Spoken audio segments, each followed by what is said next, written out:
Today we're going to make a slow cooker turkey breast with apple cider gravy. I'm Whitney from sweetcayenne.com, and this turkey recipe is absolutely irresistible. It's a make-ahead turkey recipe where you cook the turkey in the slow cooker the day before, then the next day you reheat it gently in a bed of gravy and crisp the skin until it's golden brown and perfectly delicious. This is my go-to Thanksgiving turkey recipe when I'm having a small gathering and need to feed about 4 to 8 people. If you're feeding 4 people, plan to have a good amount of leftovers for the next day, but if you're feeding 6 to 8, this will make the perfect serving size for everyone to have some, along with all of your favorite Thanksgiving side dishes. In a small bowl, combine 2 tablespoons of butter, 1 tablespoon of a maple pepper rub, 2 tablespoons of olive oil, and a tablespoon of Dijon mustard.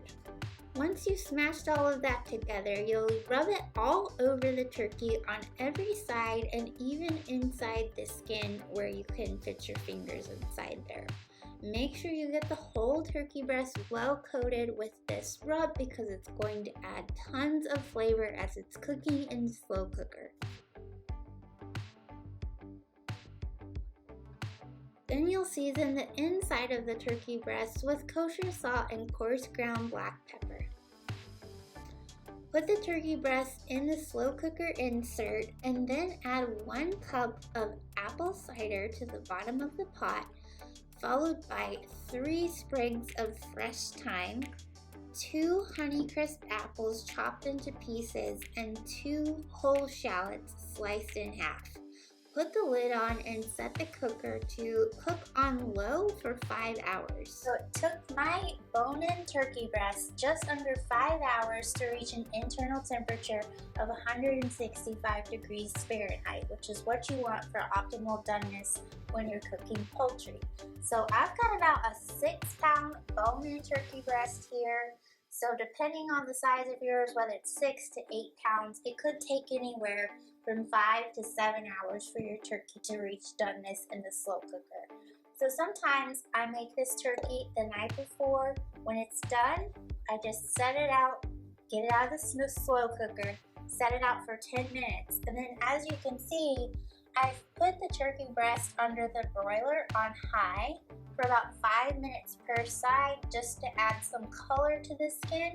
Now this doesn't look the prettiest as far as presentation goes, but I just wanted to get some color on the skin, and then I'm going to cut it up and show you how to present it in a really beautiful way. Then, while your turkey is crisping on the broiler, you'll use the drippings and juices from the slow cooker to start your gravy. So what I want to do is ladle out about 2 cups of these juices from the slow cooker. And I've got a strainer here because really all I want is the strained juices. So we've got the apple cider that I added and then the juices from the turkey. And we're going to use 2 cups of that to make our gravy. To carve the turkey breast, you'll start by using a boning knife to cut one side of the breast alongside the backbone all the way down. Then repeat that, cutting the other breast off using the backbone to be your guide.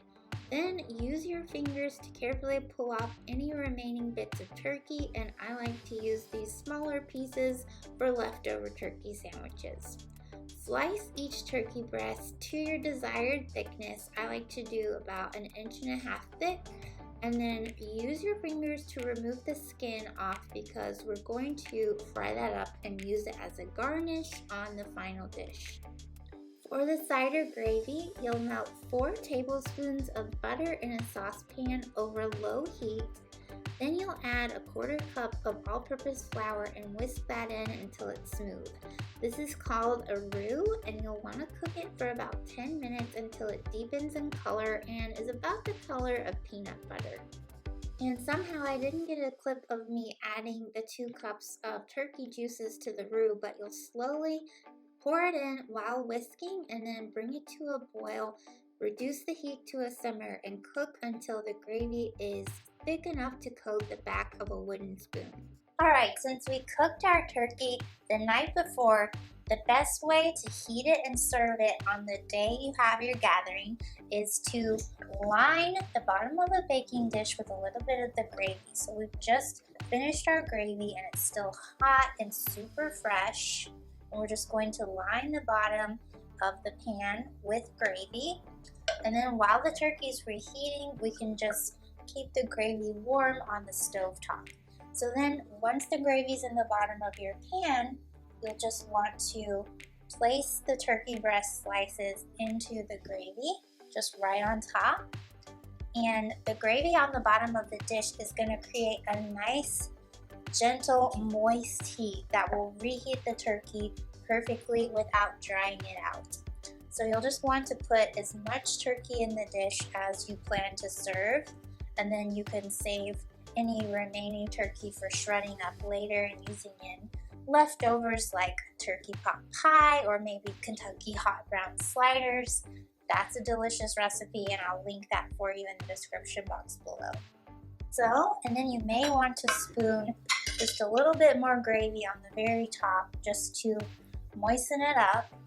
And then I've got the oven preheated to 350, and we're going to cover this baking dish and place the turkey in the oven for 25 to 30 minutes, just gently heating it until it's heated through. So got the lid on, we're going to keep the gravy warm and put the turkey in the oven for 25 to 30 minutes. For the crispy skin garnish, place a cast iron skillet over medium heat and add enough oil just to coat the bottom of the pan. Add your pieces of turkey skin and then cook them for about 2 to 3 minutes on each side until they're golden brown and crispy. Transfer them to a paper towel lined plate and then sprinkle the top with a little bit of salt. When the turkey is almost ready to serve, we can transfer the gravy to a serving boat. Just like this. This was my grandmother's, so I love using it on special occasions like Thanksgiving. Alright, so the final step once the turkey is hot is just to spoon a little more gravy on the very top to make it look really pretty and glisten. You can definitely use gravy either from the boat or from the baking dish. Either way is fine. But you just want to make sure there's plenty on there. And then we'll use our crispy turkey skin to be the final topping and garnish. This is the part that I find just so irresistible. And of course, people can scrape it off if they don't want to eat turkey skin, but I think you're crazy if you don't just have a little bit on your slice because it adds so much flavor and a little bit of texture with the crunch. It really is my favorite part of cooking a turkey this way because you get a little bit of flavor in every bite. Alright, the time has finally come for me to try our turkey breast. It smells so amazing and I can't wait to taste it. So while I'm serving myself up a little bit, I'm going to go ahead and tell you that I have a full Thanksgiving menu for you listed in the description box below, including links to my favorite cranberry sauce, sweet potato casserole, roasted Brussels sprouts with Parmesan honey glaze, and a stunning cranberry cheesecake tart. So if you need a full menu, make sure to check those out. And the good thing is a lot of the recipes can be made ahead, at least a day or two ahead, and so that really cuts back on the stress of actual Thanksgiving Day. So now it's time for the moment of truth, time to take a bite. I'm going to make sure I get a little bit of skin, crispy skin, turkey, and gravy. Wow. That's everything you want in a Thanksgiving turkey. You can taste a little bit of the sweetness from the apples and apple cider in the gravy, but it's not too sweet because of that. The turkey drippings and the nice butteriness. It's definitely savory with a hint of sweet, and then the crispiness from the skin. This is the only turkey that I will ever be making for Thanksgiving because it's so simple to make and I can do it ahead and it makes amazing leftovers. So I really hope you get a chance to try the recipe. Everything you need to make it, including a printable version of the recipe, is listed in the description box below, and I will also link to my sides playlist over here. Check that out for the Brussels sprouts and creamy Duchess potato recipes. thank you so much for watching. If you enjoyed this video, I'd love it if you give it a thumbs up, leave a comment below, tell me who you are, and subscribe to the channel. Thanks for watching, and I'll see you in the next video.